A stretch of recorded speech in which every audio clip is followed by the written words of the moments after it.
Championship teams require a playmaker. Salinas has two. No wonder they're 21-1. Welcome back to the nation. I'm your host, John Devine, and hanging out with me today are Michael Amiya and Mitchell Johnson, two members of the Tri-County Athletic League champion Salinas boys basketball team. How's that sound, calling you guys champions already? Pretty good. Michael, as you know, your coach, Chappell, he's chasing a CCS record for wins. I think he's 4 away right now. But you told me earlier this week when we did a story on him that it's never discussed. Now, you're 4 wins away from tying a record, 3 after tonight, and no one's talking about it?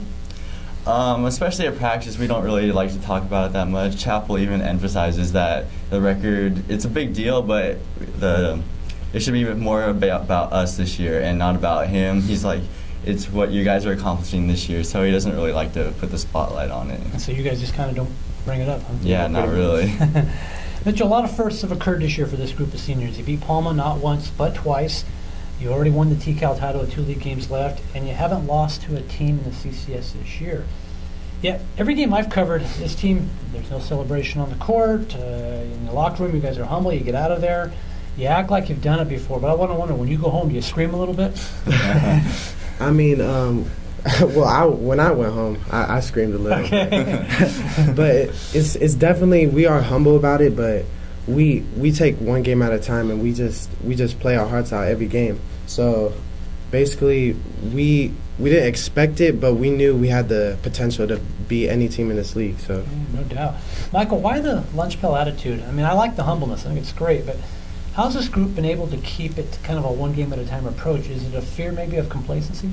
I wouldn't really say a fear, but going back to last year, we lost a game and we never really recovered after that. But this year, every day in practice, we emphasize that the season's a long season. We have to take one game at a time, and we can't get too ahead of ourselves. And so far, that's been working great for us. Yeah, you know, Mitchell, Michael just mentioned that last year. You started the year 8-0, lost a game, and never recovered. Some of that had to do with injuries, of course.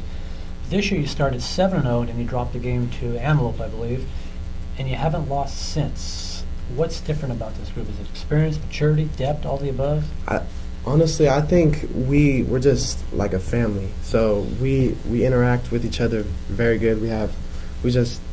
You get along. Yeah, we get along, basically. we're like brothers, family. Yeah, we have really good team chemistry this year, which I think it was a little lacking last year, but this year, like Mitchell said, we're a lot more like a family. We hang out off the court as well, so it's really brought us close together. And I think that does help a lot, too, because I think you work better with the chemistry. Yeah. Definitely. Michael, the big guy's not here today, and I'm speaking about Frank Rogers, what I call the likely TCAL MVP. Definitely. What's it like having a 6'8" big man to feed the ball to? When he's 6'8", it's so much easier to throw the ball in the paint. You just lob it up, and he catches almost everything. He's a huge rebounder, and then on defense, if we get beat any of the guards, he's there to block the shot all the time. So it's really nice. He's an athletic 6'8". Yeah. I mean, people don't realize. Mitchell, I want to know what's it like walking around campus when you're 21-1. You've won 14 straight games. Is there a buzz when you guys have a game like tonight? Well, there's kind of there's a buzz, but people just take it as like we're just a regular basketball team. Honestly, last year it was more of a buzz. I don't know what it was, but maybe you guys have made it too easy where they expect you to win now. Yeah, pretty much.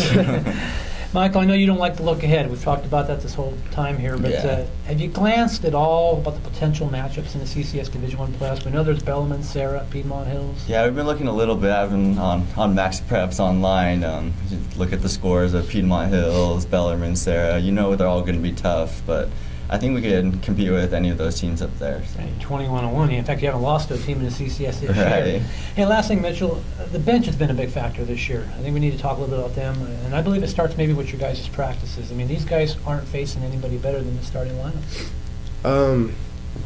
Our practices, we just go as hard as we can. We don't lay off anything, so we just play as hard as we can.